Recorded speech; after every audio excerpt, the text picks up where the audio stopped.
The thunder of hooves on the dusty plains was the only warning Temperance Jackson had before a band of desperate outlaws descended upon her family's homestead on that fateful summer day in 1875. Standing on the porch of the modest ranch house her father had built with his own two hands outside of Redemption Creek, Arizona territory, she clutched her mother's hand as they watched flames consume the barn, her father nowhere in sight. Temperance never forgot that day, the day that marked her as a woman who would come to know loss more intimately than most. By the time she reached 22, she had buried more loved ones than many did in a lifetime. First her father, gunned down defending their home, then her mother, taken by fever 2 winters later, her younger brother, thrown from a horse at 16. Each loss carved deeper hollows in her heart until finally she made a solemn vow never to stand graveside again. "I cannot bear it," she whispered to the empty room of the boarding house where she'd taken residence in Redemption Creek. "I cannot watch the earth swallow another soul I care for." 6 years had passed since that promise. 6 years in which Temperance had become known in town as the young woman who sent flowers but never appeared at funerals. 6 years of keeping everyone at arm's length, working as a seamstress and building walls around her heart as sturdy as those surrounding the town bank. Until the morning Griffin Irwin rode into Redemption Creek. The town had changed little over the years. The main street still featured the same collection of weathered buildings: the general store, the saloon, the sheriff's office, and the small church where Temperance no longer attended services. The only real difference was the newly constructed railroad station at the edge of town, bringing with it the promise of progress and new faces. Griffin dismounted his dappled gray stallion outside the saloon, his boots raising small clouds of dust as they hit the ground. Tall and lean, with shoulders broadened from years of hard work, he cut an imposing figure. His face, partially shadowed by the brim of his worn Stetson, bore the weathered look of a man who'd spent most of his life outdoors. A jagged scar ran along his jawline, hinting at past violence, yet his eyes, a startling shade of green, held a gentleness that contradicted his rugged appearance. He secured his horse to the hitching post and surveyed the town, taking in the quiet street with practiced caution. After years riding with a prestigious cattle outfit in Texas, Griffin had saved enough to purchase land of his own. The small ranch outside of Redemption Creek had come at a fair price, and now, at 30 years old, he was ready to put down roots. Inside the saloon, he approached the bar, nodding to the bartender. "Whiskey," he said, placing a coin on the counter, "and some information if you're willing." The bartender, a bald man with a bushy mustache, slid a glass toward Griffin and filled it. "Depends on what you're asking." "Looking to get some clothes made? Heard there's a seamstress in town." The bartender nodded. "That'd be Miss Jackson. Shops down the street next to the general store. Good with a needle, that one, if a bit standoffish." Griffin raised an eyebrow. "Standoffish?" "Keeps to herself. Has her reasons, I suppose. Lost her whole family over the years. Word is, she refuses to attend funerals now. Sends her respects in other ways, but won't go near a cemetery. Some folks think it peculiar." Griffin knocked back his whiskey and set down the glass. "Grief does strange things to people." "That it does," the bartender agreed, refilling Griffin's glass unbidden. "You new to these parts?" "Just purchased the old Peterson place outside of town." The bartender's eyebrows shot up. "Ranching, are you?"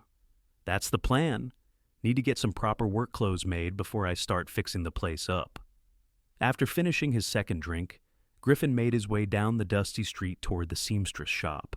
A small bell jingled as he pushed open the door, announcing his arrival. The interior was neat and organized, with bolts of fabric arranged by color and type along one wall, and a counter displaying various notions and threads. The scent of starch and cotton hung in the air.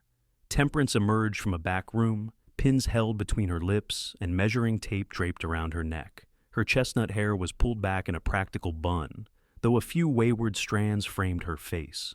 Her blue eyes widened slightly at the sight of Griffin. Strangers were uncommon in Redemption Creek. She removed the pins, placing them in the pincushion strapped to her wrist. "May I help you, sir?" Griffin removed his hat, revealing sun-bleached brown hair. "Miss Jackson, I'm Griffin Irwin. Just purchased land outside of town and in need of some work shirts and trousers." Temperance nodded, professional and detached.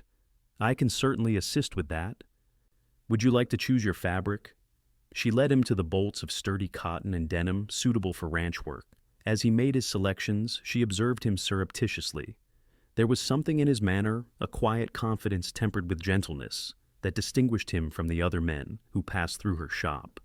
"If you'll permit me to take your measurements," she said, uncoiling her measuring tape. Griffin stood still as she worked, her movements efficient and practiced.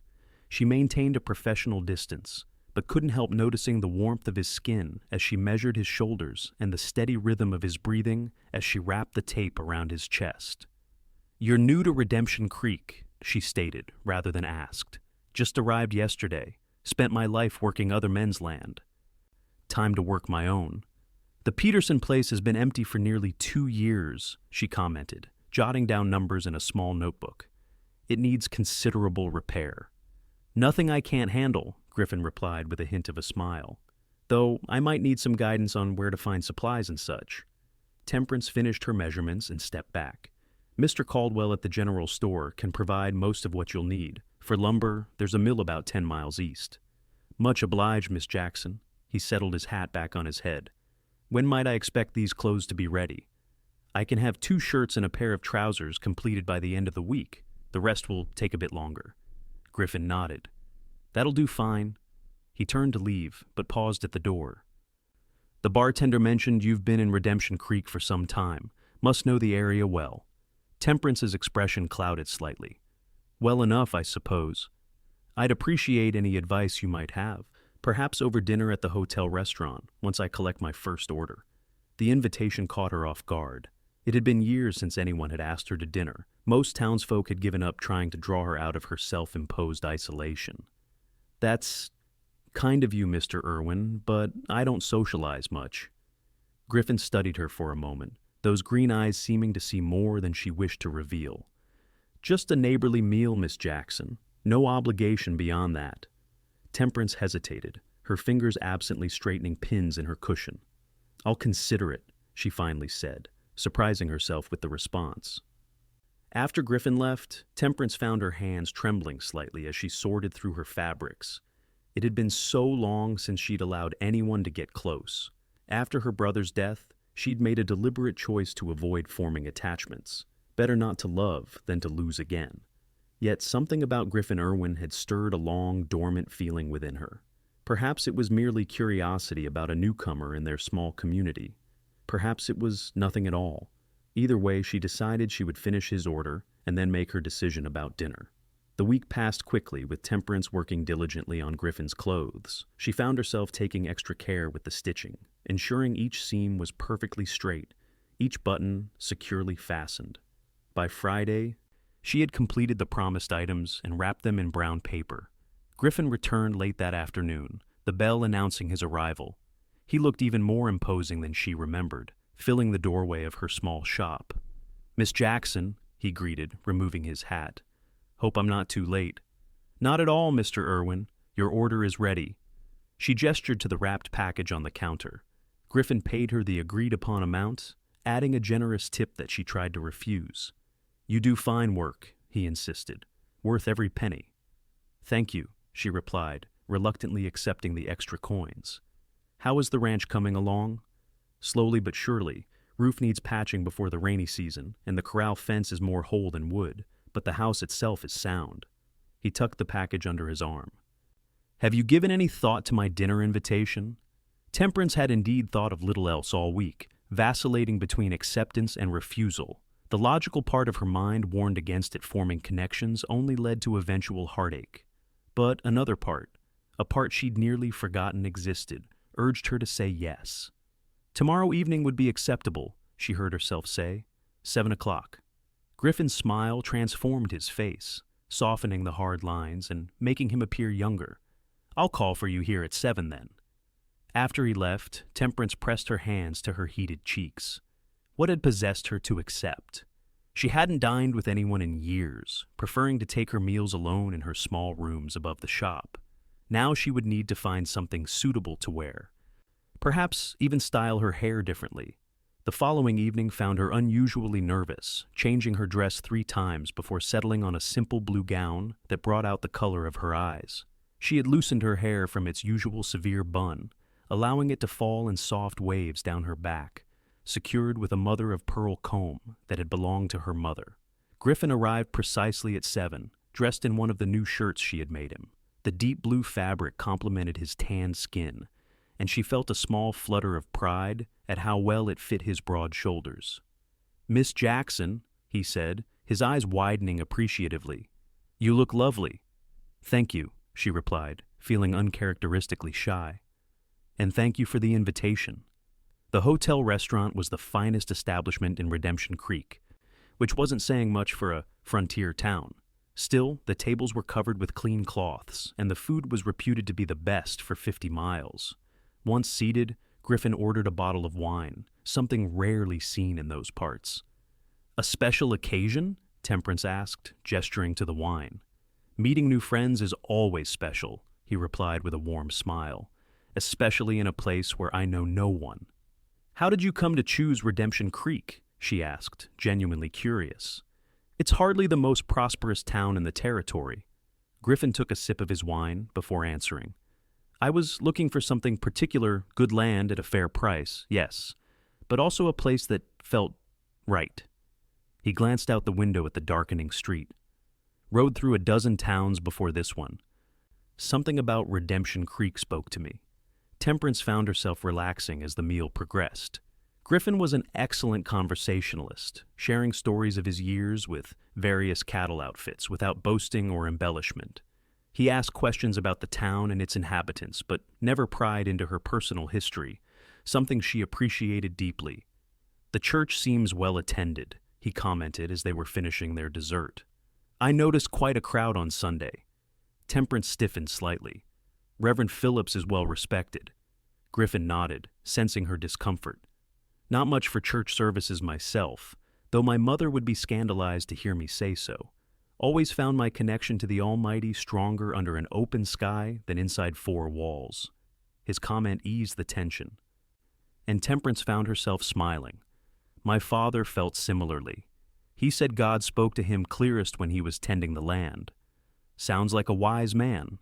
"He was," she said softly, the familiar ache of loss rising in her chest. Griffin reached across the table, his fingers stopping just short of touching hers.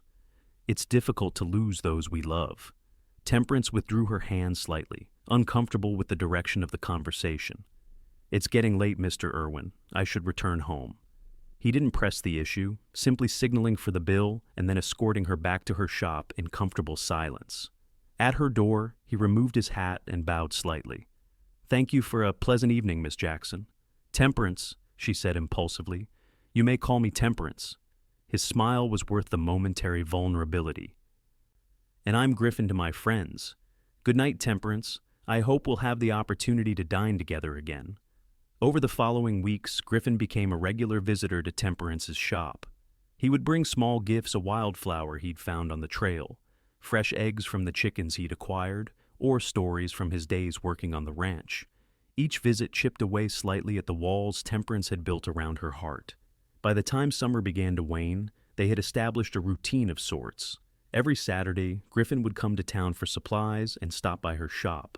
Sometimes they would share a meal at the hotel. Other times, they would simply sit on the bench outside her shop and watch the townspeople go about their business. Temperance found herself looking forward to these visits. Even as a small voice in her mind warned her against growing too attached, Griffin was kind, steady, and far too easy to care for. One hot August afternoon, Griffin arrived at her shop looking unusually serious. "Temperance, I need to ask a favor." "Of course," she replied, setting aside the dress she was hemming. "What is it?" "The fence on the north side of my property borders Hollister's land. There's been some dispute about water rights to the creek that runs between our properties. Sheriff's called a town meeting tonight to help settle it before things get out of hand." Temperance frowned. "That sounds more like a matter for the law than a seamstress." "I could use someone there who knows the history of the area," Griffin explained. "Hollister claims his family has exclusive rights dating back 20 years. I thought perhaps your father or someone else might have mentioned the arrangement." The request seemed reasonable enough, but Temperance was wary of town meetings. They often took place in the church, the only building large enough to accommodate most of the town's residents, and the church held too many painful memories. "I'm not sure I'd be much help," she hedged. Griffin's expression grew concerned. "Is something wrong, Temperance?" She smoothed her apron, buying time. "The meetings are usually held at the church." "And you don't attend church," Griffin said, understanding dawning in his eyes. "Is it just funerals you avoid, or all church functions?" Temperance looked away. "I haven't set foot in that building in 6 years. Griffin didn't press for explanations. Instead, he simply nodded. Sheriff Watson mentioned the meeting might be moved to the schoolhouse, given the expected turnout. Would that be more acceptable? Relief washed over her. Yes, that would be fine. That evening, Griffin came to escort her to the meeting. True to his word, it was being held at the schoolhouse, which was packed with ranchers, merchants, and townspeople interested in the water dispute. As they entered, Temperance felt the familiar discomfort of being the focus of attention. Though she'd lived in Redemption Creek for years, her self-imposed isolation meant many regarded her with curiosity or even suspicion. Sheriff Watson, a graying man with a perpetually tired expression, called the meeting to order. As you all know, we're here to discuss the water rights dispute between Mr. Irwin and Mr. Hollister.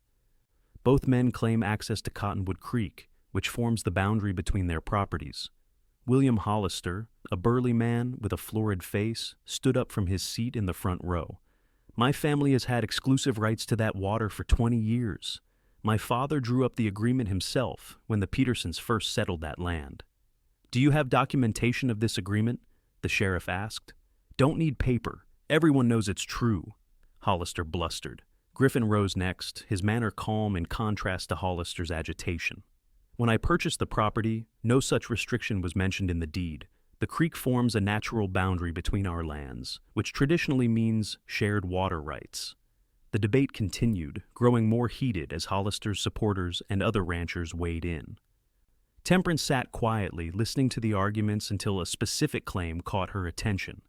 The agreement was witnessed by Jackson, Miller, and Reverend Thompson back in '55, Hollister declared. God rest their souls, but they'd back me up if they were here. Temperance straightened in her seat. Jackson, her father.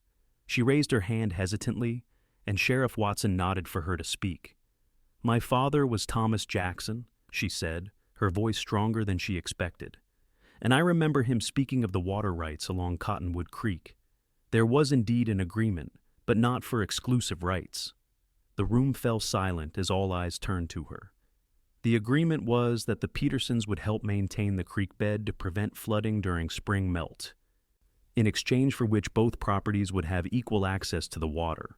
My father helped draft that agreement himself. Hollister's face darkened. That's not how I recall it. Perhaps your recollection is colored by self-interest, Griffin suggested mildly, drawing chuckles from several attendees. In the end, Sheriff Watson ruled that, without written documentation, the traditional approach of shared water rights would stand. Hollister stormed out, muttering threats under his breath, while Griffin and Temperance remained to speak with the sheriff. Thank you for coming forward, Miss Jackson, the sheriff said. Your testimony carried significant weight. I merely spoke the truth, she replied. As they walked back toward her shop under a sky ablaze with stars, Griffin took her hand. That was brave of you. Speaking in front of everyone like that. Temperance looked down at their joined hands but didn't pull away. It wasn't bravery, just honesty. Still, I appreciate it. He hesitated before continuing. Hollister isn't the type to accept defeat graciously. There might be trouble? What kind of trouble? Nothing I can't handle, Griffin assured her, though his expression remained grave. Just be a bit more cautious for a while. The warning proved prescient. 2 nights later, Temperance was awakened by shouts and the acrid smell of smoke. Looking out her window, she saw flames leaping from the roof of her shop below. Heart pounding, she grabbed her shawl and hurried down the back stairs, joining the crowd that had already gathered. The volunteer fire brigade was working frantically to contain the blaze, passing buckets of water from the town well. Sheriff Watson spotted her and rushed over. Thank the Lord you're safe, Miss Jackson. We feared you might be trapped inside. I was asleep upstairs, she explained, watching in horror as the flames consumed her livelihood. How did it start? The sheriff's expression hardened. Wasn't accidental, that's for sure. Someone broke the front window and threw in a torch.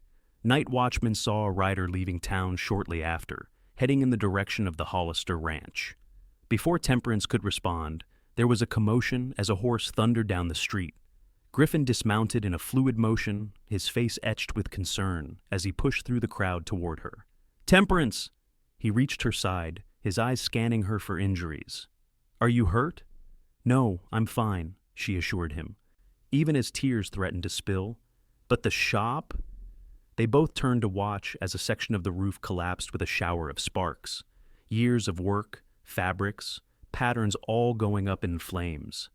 "We'll rebuild," Griffin said firmly, his arm going around her shoulders. "Whatever it takes." By dawn, the fire was extinguished, but little remained of Temperance's shop save charred timbers and sodden, smoke-damaged goods.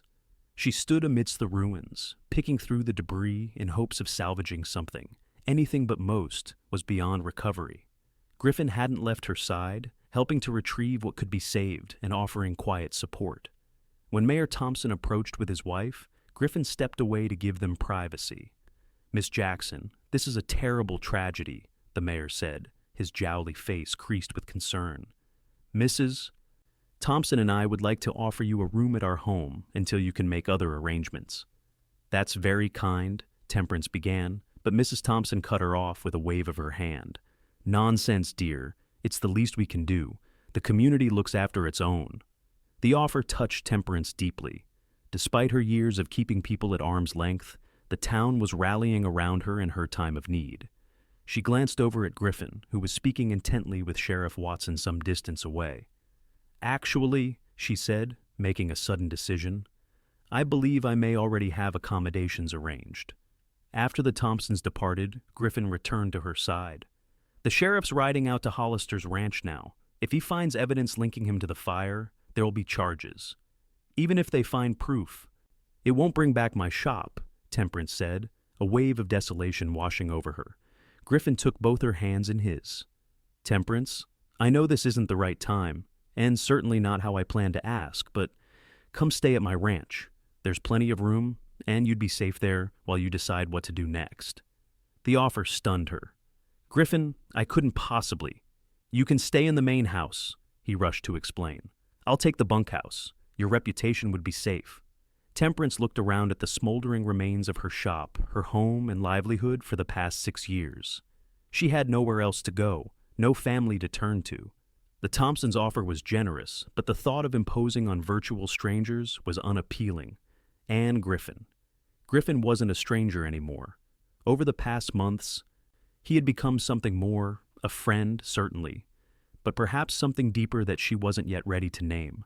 "All right," she said finally, "but only until I can make other arrangements." Relief flooded his features. "Of course. Let me help you gather whatever you've managed to salvage." That afternoon, Griffin brought her to his ranch in a borrowed wagon. The main house was modest but sturdy, recently repaired and freshly painted.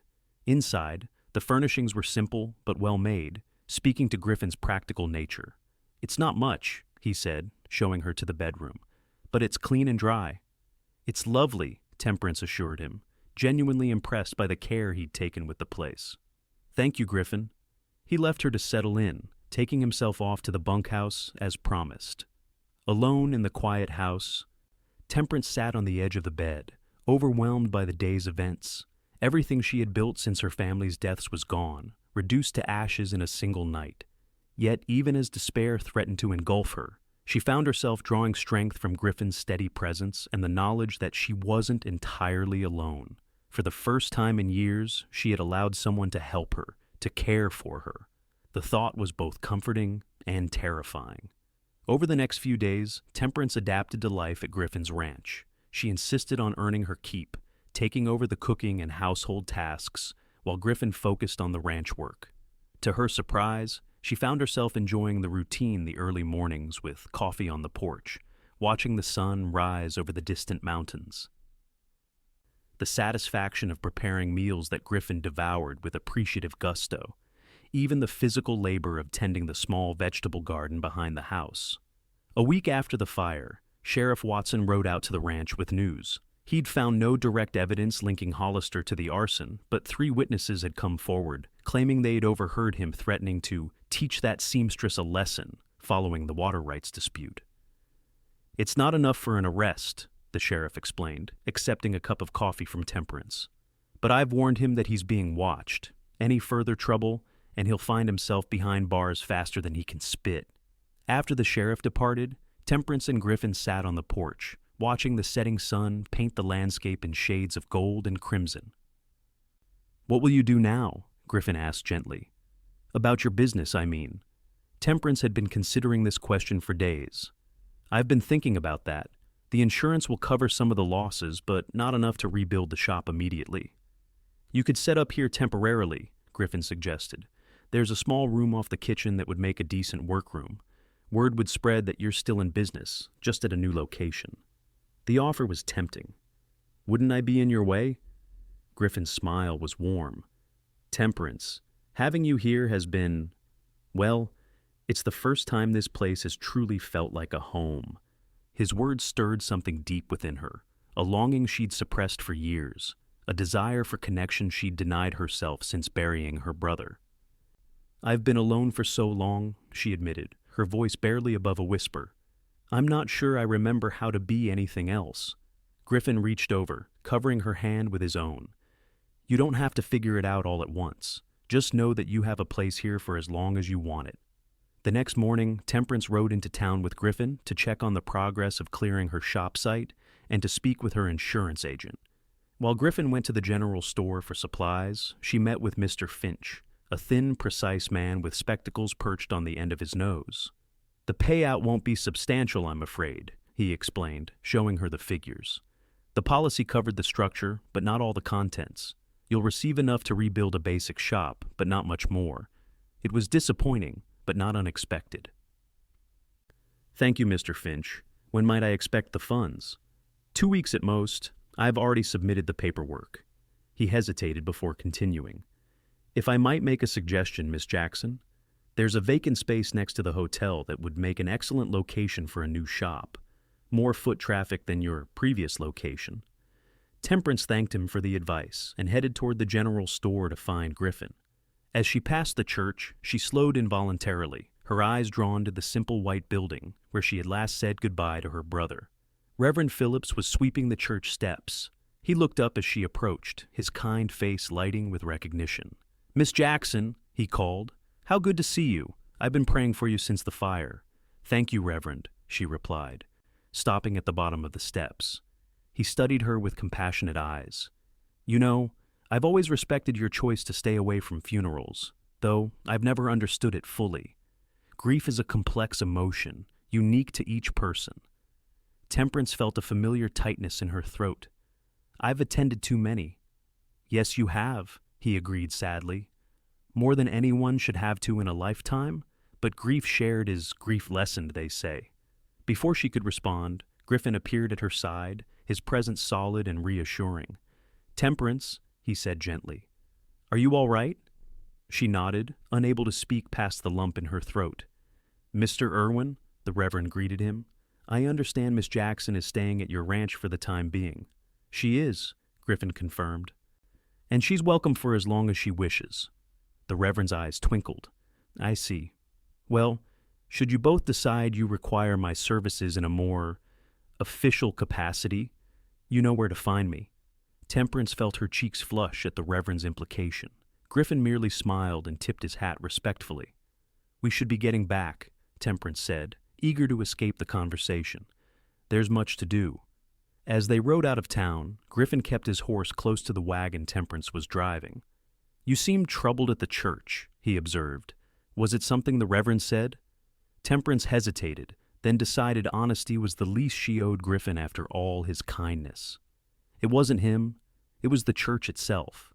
The last time I was inside was for my brother's funeral. Since then, I haven't been able to bring myself to enter." Griffin was quiet for a moment, processing this. "And it's not just your brother's funeral you avoid?" "Any funeral," she admitted. "After burying my entire family, I swore I'd never stand at another graveside." She glanced at him, expecting to see judgment in his eyes, but found only understanding. Grief affects us all differently, he said simply. No one has the right to dictate how you manage yours. His acceptance loosened something inside her chest, a knot of tension she hadn't realized she'd been carrying. For years, she'd endured whispers about her absence at funerals, the sidelong glances when she sent flowers, but didn't appear in person. Griffin was the first person who hadn't questioned her choice or tried to change her mind. As the days turned into weeks, Temperance settled more comfortably into life at the ranch. She converted the small room off the kitchen into a workroom, just as Griffin had suggested, and word soon spread that the seamstress was back in business, albeit in a new location.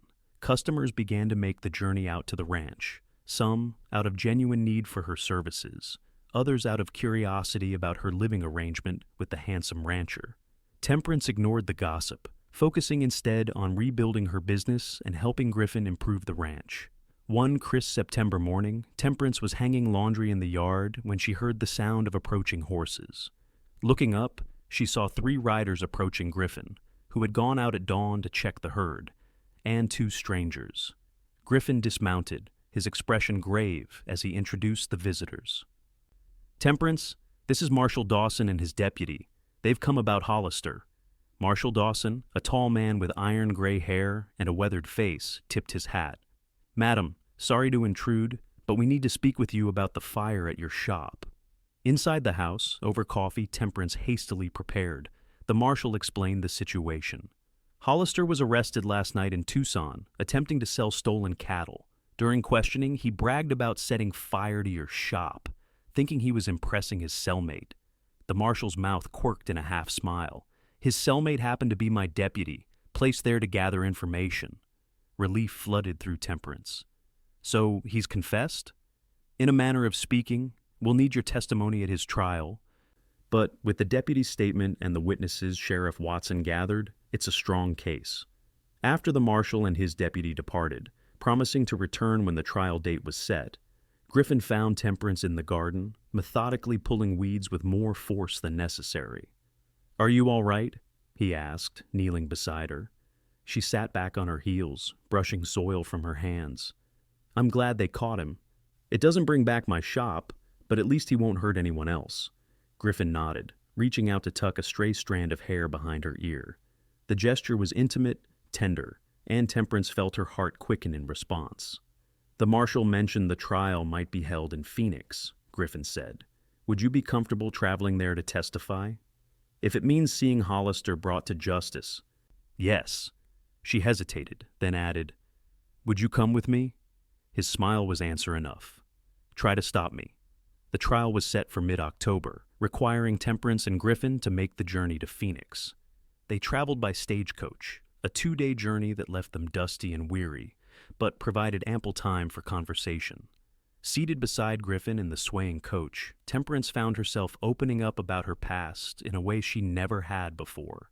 She told him about her father's pride in their small ranch, her mother's gentle wisdom, her brother's infectious laugh. For the first time in years, she spoke of her family with joy rather than sorrow, remembering the love they had shared rather than the pain of their loss. Griffin, in turn, shared stories of his own childhood in Texas, the youngest of 5 boys raised by a widowed mother. He spoke of learning ranching from his older brothers, of saving every penny from years of hard work to buy his own land, of his dreams for the future. "I always wanted a family of my own," he admitted, as the stagecoach rumbled through the desert landscape. "A wife, children, a legacy to pass on." Temperance felt a flutter in her chest at his words. "And now? Is that still what you want?" Griffin's green eyes held hers steadily. "More than ever. But I've learned that the right partner matters more than the timing." The trial itself was a straightforward affair. Hollister, faced with overwhelming evidence, changed his plea to guilty at the last moment, hoping for leniency. The judge, unimpressed by this tactical shift, sentenced him to 15 years in territorial prison for arson, cattle rustling, and attempted murder, the latter charge stemming from the fact that Temperance could have been trapped in the burning building. After the sentencing, Temperance stood outside the courthouse. A weight lifted from her shoulders. Griffin stood beside her, his presence a comfort she had come to rely on. "It's over," she said, still processing the reality of it. Griffin nodded. Justice served, though it doesn't replace what you lost. No, she agreed, but I've gained things too. His eyes met hers, questioning. Perspective, she explained, and connection. The word felt inadequate for what had grown between them, but it was a start. Griffin smiled, offering his arm. Shall we see a bit of Phoenix before heading back tomorrow? They spent the afternoon exploring the territorial capital, which was considerably larger and more developed than Redemption Creek. They visited shops, dined at a fine restaurant, and even attended a theatrical performance, a luxury unavailable in their small town. Throughout the day, Temperance was conscious of Griffin's attentiveness, the way his hand would find the small of her back in a crowd, how his eyes sought hers when something amusing occurred. By the time they returned to their hotel where they had separate rooms, propriety still observed despite the gossips back home, she felt a closeness to him that both exhilarated and terrified her. Standing outside her door, Griffin took her hands in his. Temperance, these past weeks have been the happiest of my life. Her breath caught at the intensity in his voice. I know you've faced unimaginable loss, he continued, and I understand why you've kept people at a distance, but I want you to know that I care for you deeply, and I'm willing to wait until you're ready for whatever comes next. Temperance felt tears prick her eyes. Griffin, He shook his head gently. You don't need to say anything now. Just know that my feelings for you are genuine, and they grow stronger each day.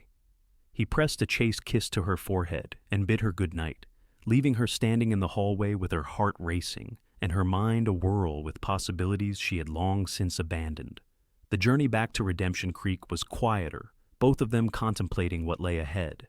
Griffin had declared his feelings. Now Temperance had to decide whether she was brave enough to embrace them, to risk her heart after guarding it so carefully for so long. By the time they reached home, she had made her decision. That evening, after they had settled back into the ranch house, she asked Griffin to join her on the porch to watch the sunset, a ritual they had established in their weeks together. As the sky blazed with color, Temperance took a deep breath and turned to face him. Griffin, what you said in Phoenix, I've been thinking about it constantly. He waited patiently, his expression open but guarded, as if preparing himself for rejection.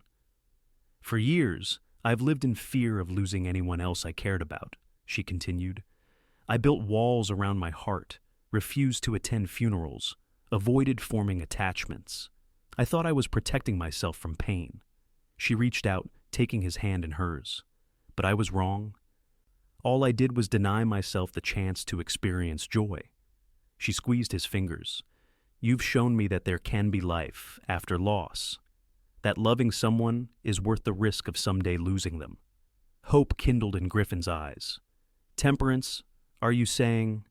I'm saying I care for you too, she said softly. More than I thought possible, and I'm ready to see where these feelings lead us. Griffin's face transformed with joy.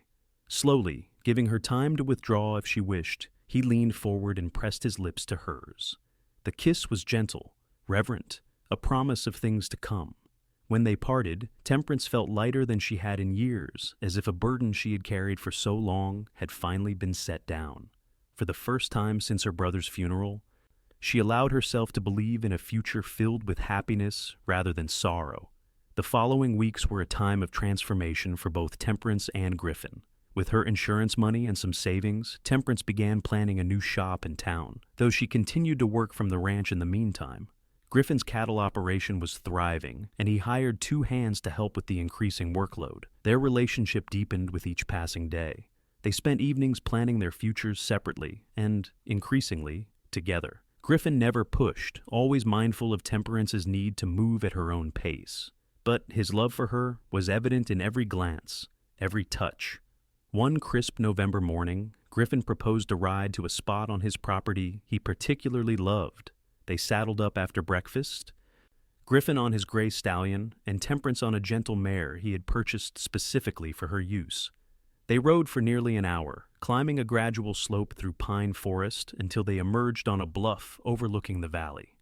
Below them stretched Griffin's ranch, the buildings tiny in the distance, and beyond that, the sprawling landscape of the Arizona Territory, vast and beautiful. It's breathtaking, Temperance said, dismounting to stand at the edge of the bluff. Griffin joined her, taking her hand. I come here to think, to remind myself how fortunate I am to call this place home. They stood in comfortable silence for a time, the breeze ruffling their hair and carrying the scent of pine. Then Griffin turned to her, his expression serious. Temperance, there's something I need to tell you. Concern flickered across her face. What is it? Last week, while you were visiting Mrs. Thompson, I received a telegram from my brother in Texas. My mother is ill, not critically, but he thinks I should come see her. Temperance squeezed his hand. Of course you must go. When do you leave? That's the thing, Griffin said hesitantly. I'd like you to come with me. The request surprised her. To Texas? But why? Griffin's smile was tender. Because I love you, Temperance Jackson, and I want my mother to meet the woman I intend to marry if she'll have me. For a moment, Temperance couldn't breathe. She stared at Griffin, taking in his earnest expression, the love shining in his eyes, and the unmistakable hope in his face. Are you asking me to marry you? She finally managed to whisper. Griffin reached into his pocket and withdrew a small velvet box. Opening it, he revealed a delicate gold ring set with a modest diamond that caught the morning sunlight. I am, he said simply. I love you, Temperance. I want to build a life with you, to face whatever comes good and bad together. Tears sprang to her eyes, but for once they were tears of joy rather than sorrow. Yes, she said, her voice stronger than she expected. Yes, I'll marry you. Griffin's smile was radiant as he slipped the ring onto her finger. When he kissed her this time, it was with a passion that spoke of their shared future, of promises made and kept, of a love strong enough to overcome the shadows of the past. The news of their engagement spread quickly through Redemption Creek. Most townsfolk were supportive, though some eyebrows were raised at the speed of their courtship.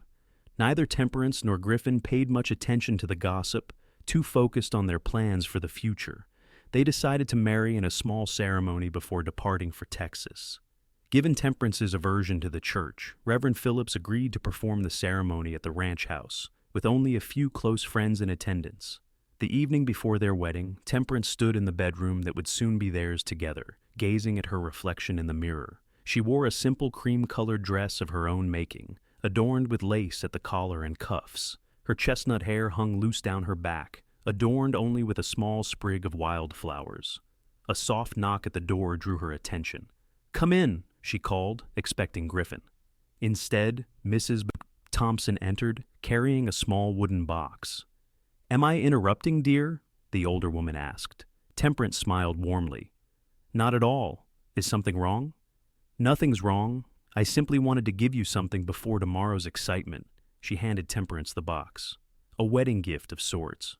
Curious, Temperance opened the box to find a delicate lace handkerchief, yellowed with age but exquisite in its craftsmanship. It was my grandmother's, Mrs. Thompson explained. She carried it at her wedding, as did my mother at hers, and I at mine. I have no daughters to pass it to, and I'd be honored if you would carry it tomorrow. Touched by the gesture, Temperance carefully lifted the handkerchief from its box. Mrs. Thompson, I don't know what to say. This is a family heirloom. The older woman patted her hand. And you are like family to me, my dear. I've watched you these past years, keeping to yourself, bearing your grief alone. Seeing you find happiness with Mr. Irwin has been a joy. Tears threatened again, and Temperance dabbed at her eyes with the precious handkerchief before catching herself. Oh, I shouldn't, Mrs. Thompson laughed. What better use for it than to catch a bride's happy tears? Now, I'll leave you to your preparations. Rest well, my dear. Tomorrow begins a new chapter. After she left, Temperance sat on the edge of the bed, cradling the handkerchief and reflecting on the journey that had brought her to this moment. From the lonely, grieving woman who refused to attend funerals to a bride on the eve of her wedding, the transformation seemed almost miraculous. The wedding day dawned clear and cool, perfect for a November ceremony. Griffin, respecting tradition, had spent the night in the bunkhouse, leaving Temperance to prepare in the main house with the help of Mrs. Thompson and 2 other women from town. By noon, everything was ready.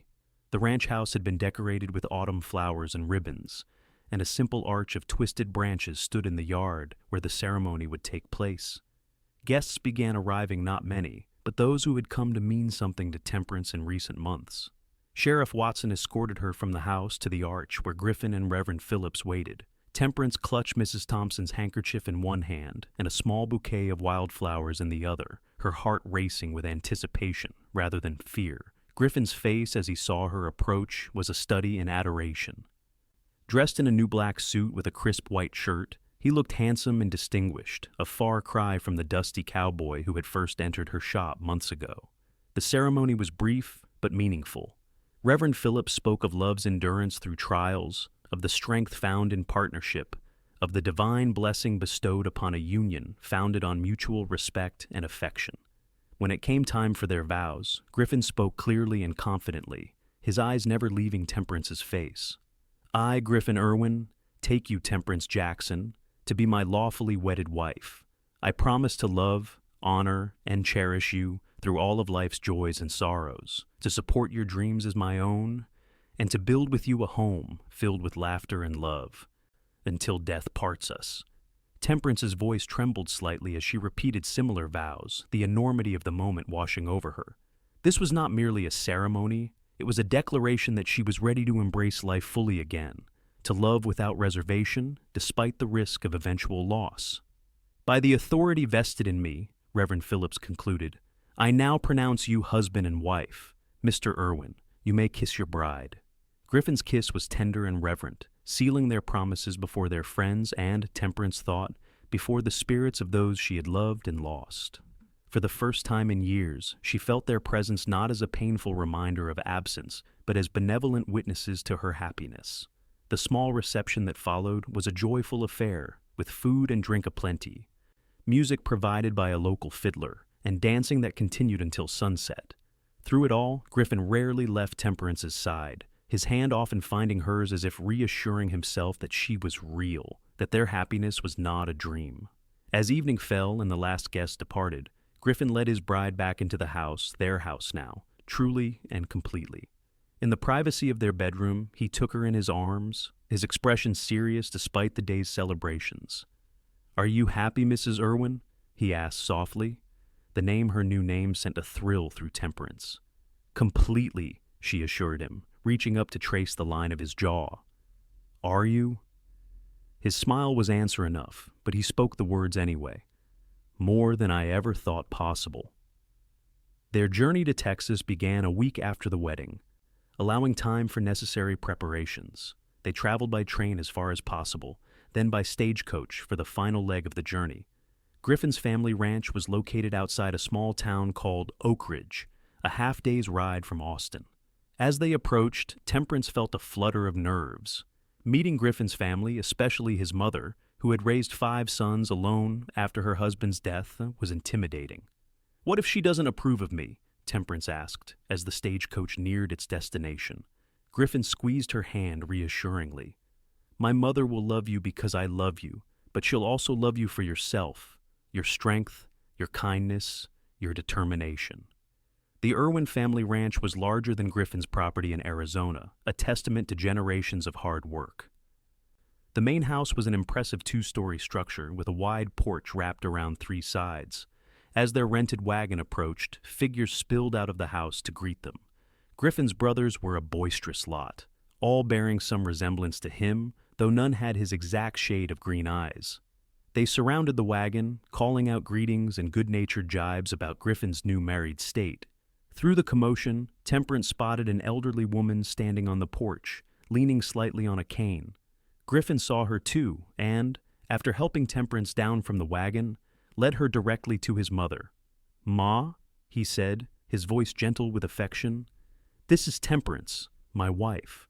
Martha Irwin was a small woman with a spine of steel, her face weathered by years of sun and hardship, but her eyes the same green as Griffin's, bright with intelligence and warmth.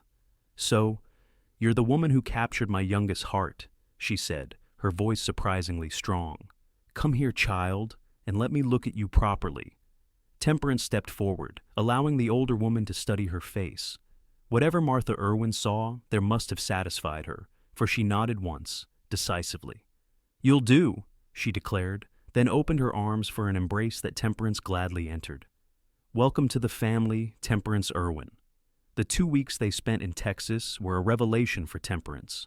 Griffin's family accepted her without reservation, incorporating her into their daily lives as if she had always been part of their circle. Martha Irwin, though indeed ill with a heart condition, was determined not to let her health prevent her from getting to know her new daughter-in-law.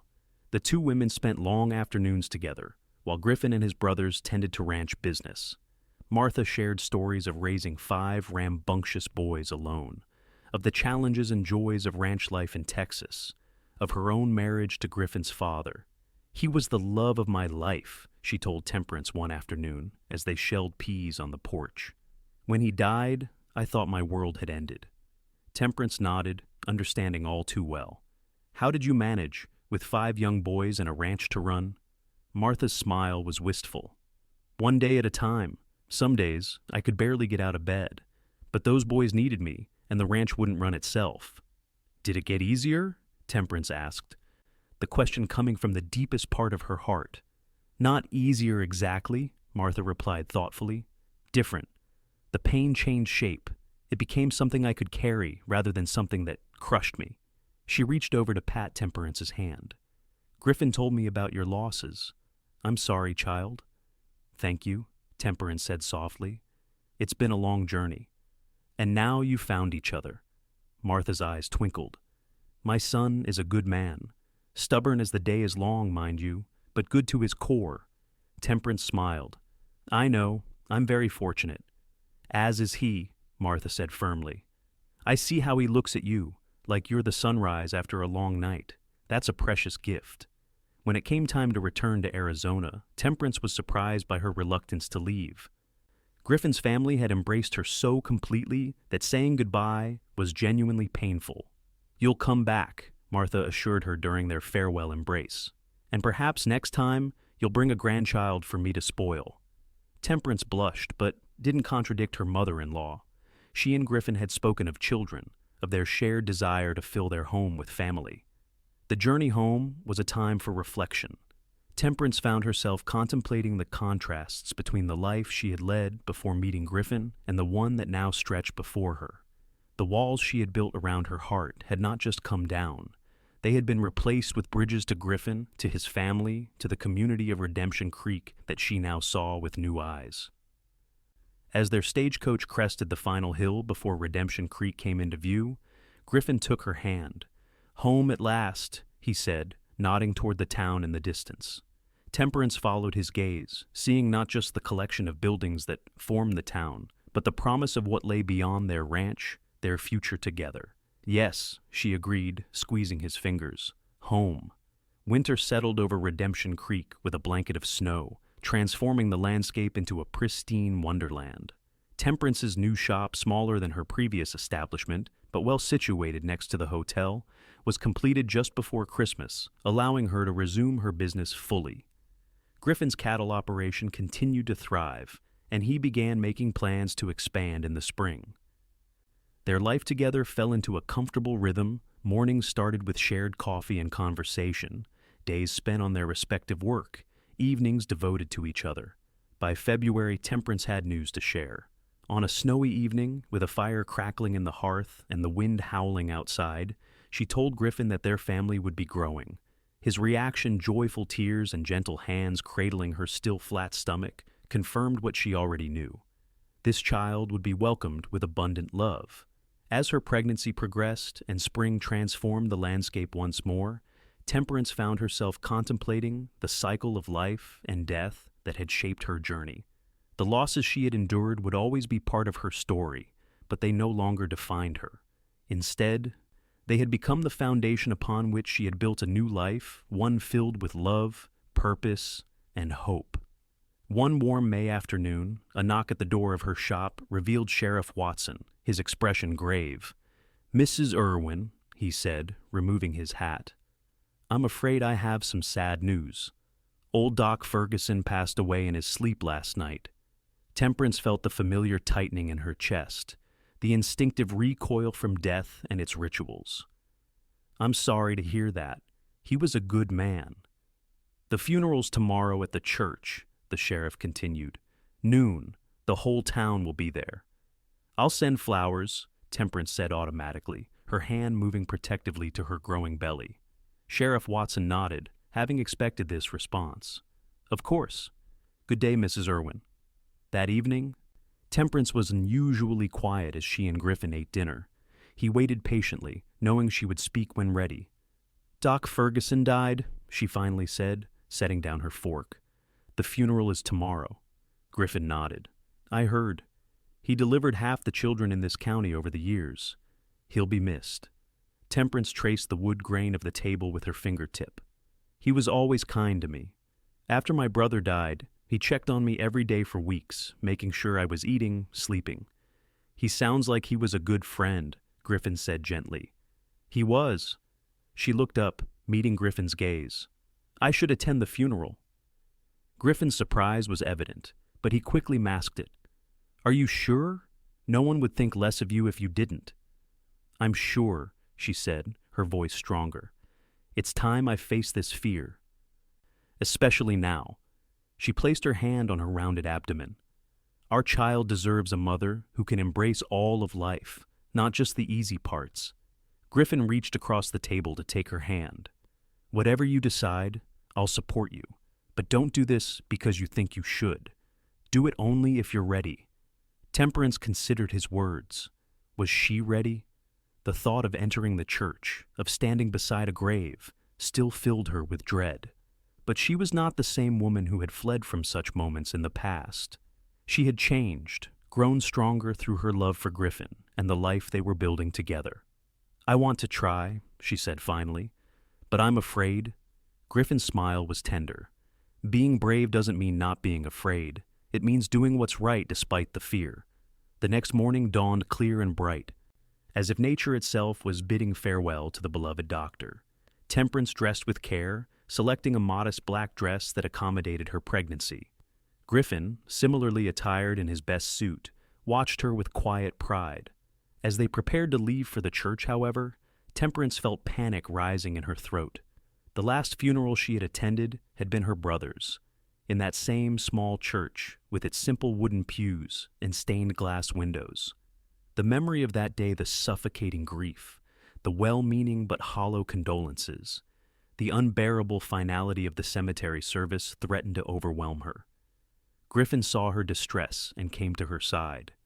"Temperance," he said softly, "we don't have to do this today." She shook her head, tears threatening. "If not today, then when?" "I can't keep running from this forever." "No," he agreed, "but healing happens in its own time. There's no shame in needing more of it." Temperance took a deep breath, steadying herself. "I want to honor Doc Ferguson. He would have done the same for me." Griffin nodded, respecting her decision. "Then we'll go together." The church was already filling with townspeople when they arrived. Temperance hesitated at the entrance, her grip on Griffin's arm tightening. The familiar smell of beeswax candles and old wood brought a flood of memories: her father's funeral, her mother's, her brother's. "Not alone this time," Griffin whispered, covering her hand with his own. "I'm right here with you." His words, simple yet profound, gave her the courage to step through the doorway. They found seats in a pew near the back, where Temperance could observe the proceedings without feeling too exposed. As the service began, she braced herself for the wave of grief she expected. But something unexpected happened instead. As Reverend Phillips spoke of Doc Ferguson's life, his dedication to healing, his kindness to all, his quiet faith, Temperance found herself remembering the man rather than focusing on his death. Stories shared by townspeople painted a picture of a life well lived, a man who had made a difference in countless lives. When it came time to proceed to the cemetery, Temperance again felt a flutter of panic. Griffin, attuned to her emotions, leaned close. "We can leave now if you wish," he murmured. "You've already done more than you planned." Temperance considered the option, tempted to retreat to the safety of their home.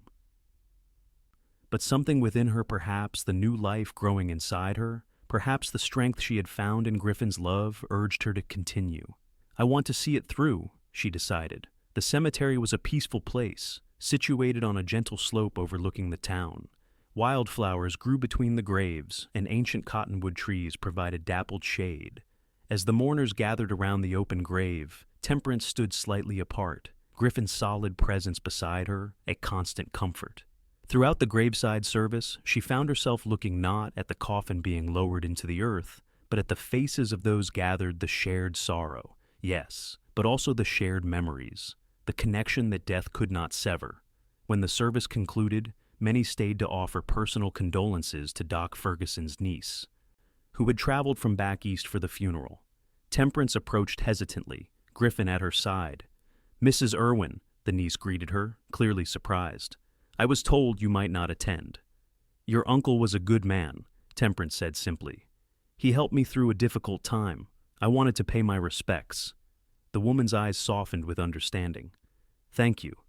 That would have meant a great deal to him." As they walked home afterward, Griffin's arm around her waist, Temperance felt a curious lightness. The funeral had been difficult, as she had known it would be. The memories of her own losses had indeed surfaced, but they had not overwhelmed her, as she had feared. "You're very quiet," Griffin observed. "Are you all right?" Temperance considered the question carefully. "Yes," she said, somewhat surprised by the truth of it. "I am. It wasn't easy, but it wasn't as terrible as I remembered." Griffin nodded. "Grief changes with time, and so do we." That evening, as they sat on their porch watching the sunset, Temperance rested her head on Griffin's shoulder. "Thank you," she said softly. "For what?" "For today, for being beside me, for saying what you did at the church." Griffin pressed a kiss to the top of her head. "I meant it, you know. Whatever comes, whatever we face it together." "Not alone," Temperance echoed, the words no longer a reminder of past isolation, but a promise of future connection. As summer gave way to autumn once more, Temperance's pregnancy reached its final stages. The house was prepared for the baby's arrival. A cradle crafted by Griffin stood in their bedroom. Tiny clothes sewn by Temperance filled a dresser drawer, and a rocking chair claimed pride of place by the fireplace. On a crisp October morning, exactly 1 year after Griffin had proposed on the bluff overlooking their ranch, Temperance felt the first pains that signaled their child's imminent arrival. Griffin sent one of the ranch hands racing for the midwife in town while he helped Temperance to their bed. The labor was long and difficult. Through hours of pain, Griffin never left her side, wiping her brow, holding her hand, murmuring encouragement when her strength flagged. The midwife, Mrs. Bennett, directed proceedings with calm efficiency, her experienced hands guiding their child into the world as darkness fell. "A daughter," Mrs. Bennett announced, placing the squalling infant on Temperance's chest. "A fine, healthy girl." Tears streamed down Temperance's face as she beheld her daughter for the first time, tiny, perfect, with a tuft of dark hair and eyes that, when briefly opened, revealed hints of her father's green. "She's beautiful," Griffin whispered, his voice choked with emotion. "Just like her mother." They named her Hope, a testament to the journey that had brought them together and the future they envisioned for their family. In the days that followed, as Temperance recovered her strength and they adjusted to life with a newborn, she often reflected on the path that had led to this moment of profound joy. 6 weeks after Hope's birth, a letter arrived from Texas bearing news both expected and dreaded. Martha Irwin had passed away peacefully in her sleep. Griffin received the news with quiet grief. Grateful for the time they had spent together the previous year, for his mother's chance to know Temperance, for the photographs they had sent of baby Hope that had reached her before her passing. "We should go for the funeral," Temperance said, as they sat before the fire that evening, Hope sleeping peacefully in her cradle. "Your brothers will need you there." Griffin looked at her with concern. "Are you sure? With the baby so young, and given your feelings about funerals?" Temperance shifted closer to him on the sofa, taking his hand in hers. "I'm sure. She was my mother, too, in the short time I knew her. And you were right. That day at Doc Ferguson's funeral. Grief shared is grief lessened." And so, 3 days later, they boarded a train bound for Texas, baby Hope bundled securely in Temperance's arms. The journey was challenging with an infant, but they managed, arriving in Oak Ridge the day before the funeral. Griffin's brothers greeted them with solemn embraces, their grief evident but controlled. The house felt emptier without Martha's presence, yet her spirit lingered in the photographs on the walls, the quilt draped over her rocking chair, the recipes written in her hand that sat open on the kitchen table. The funeral was held at the small church Martha had attended all her life. As they prepared to leave for the service, Temperance felt the familiar anxiety rising, but it was different now, muted, manageable. Griffin, ever attuned to her emotions, paused on the porch steps. "Ready?" he asked quietly, hope sleeping against his shoulder. Temperance nodded, adjusting her black bonnet. "Ready?" At the church entrance, however, she faltered. Memories of past funerals threatened to resurface, and she felt her breath quickening. Griffin, sensing her distress, shifted hope to one arm and took Temperance's hand with his free one. "Not alone this time," he said, echoing the words that had given her courage at Doc Ferguson's funeral. Temperance squeezed his hand gratefully. "Not alone," she agreed, drawing strength from his presence and the warm weight of their daughter between them. Together, they stepped into the church to bid farewell to the remarkable woman who had raised Griffin to be the man she loved, a man who had taught her that even the deepest grief could not stand against the power of love, that life's inevitable sorrows were bearable when shared, that the heart could heal without forgetting.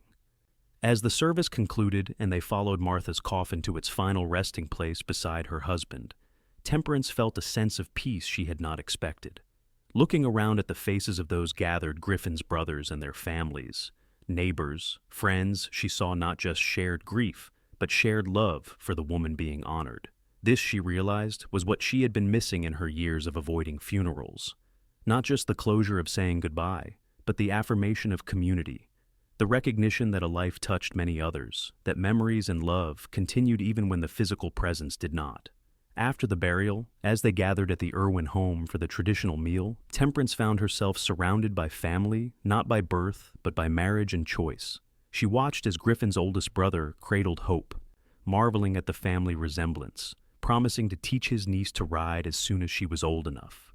She listened as stories of Martha flowed around the table, some bringing tears, others laughter. That night, as she and Griffin prepared for bed in his childhood room, Temperance shared her revelation. "I understand now," she said softly, watching as Griffin laid hope in the cradle his brothers had brought down from the attic, the same one all the Irwin boys had slept in as infants. "Why funerals matter." Griffin looked up, his expression questioning. "They're not just about saying goodbye," she continued. "They're about acknowledging that a life mattered, that it connected to other lives, that those connections endure." Griffin nodded, coming to sit beside her on the bed. "That's true. Though it doesn't make the loss any easier." "No," she agreed, leaning her head against his shoulder. "Nothing can do that. But there's comfort in shared remembrance." Griffin wrapped his arm around her. "My mother would be proud of you. She told me once that she saw a rare strength in you, not just to endure hardship, but to grow through it." Temperance smiled through the tears that threatened. "I had good teachers. Your mother, and you." In the years that followed, Temperance and Griffin built the life they had envisioned together. Their ranch prospered, expanding to become one of the most successful in the region. Hope grew into a spirited child, with her father's green eyes and her mother's determination. She was joined by two brothers, Thomas, named for Temperance's father, and Matthew, for Griffin's. Temperance's seamstress business evolved as well. What began as a small shop became a thriving establishment employing 3 assistants, specializing in not just practical clothing, but also fine dresses that were sought after by ladies throughout the territory. And Temperance herself continued to evolve. The woman who had once refused to attend funerals became known instead for her compassion toward those facing loss. When tragedy struck a family in Redemption Creek, it was often Temperance who arrived first with practical help food for the grieving family, child care if needed. A quiet presence that asked nothing but offered much. She never came to enjoy funerals who could, but she no longer avoided them. Instead, she stood beside Griffin, their children beside them, as they grew old enough, bearing witness to the cycle of life that connected them all. On the 20th anniversary of their marriage, Griffin surprised Temperance with a special gift, a marble bench installed in the town cemetery. Inscribed with the names of her parents and brother, it was a place, he explained, where she could visit them, where their children could connect with the family they had never known. Temperance wept when she saw it, but these were healing tears, tears that acknowledged loss while celebrating the life that had grown from it. "Thank you," she whispered, standing beside the bench with Griffin's arm around her waist. "For understanding." "Always," he promised, the word carrying the weight of their shared years, their shared sorrows, their shared joys. As they walked home, hand in hand under a sky painted with the colors of sunset, Temperance reflected on the journey that had brought her to this moment. The girl who had stood on a porch watching outlaws destroy her family's homestead had become a woman surrounded by love, a woman who had learned that the heart could break and heal and grow stronger at the broken places. "What are you thinking about?" Griffin asked, noting her contemplative expression. Temperance smiled, squeezing his hand. "About promises kept, about not alone this time, becoming not alone ever again." Griffin's answering smile held all the love and understanding that had sustained them through 2 decades together. "The best promise I ever made," he said simply, "and the easiest to keep." And so they continued on, toward home, toward the future, toward whatever joys and sorrows awaited together.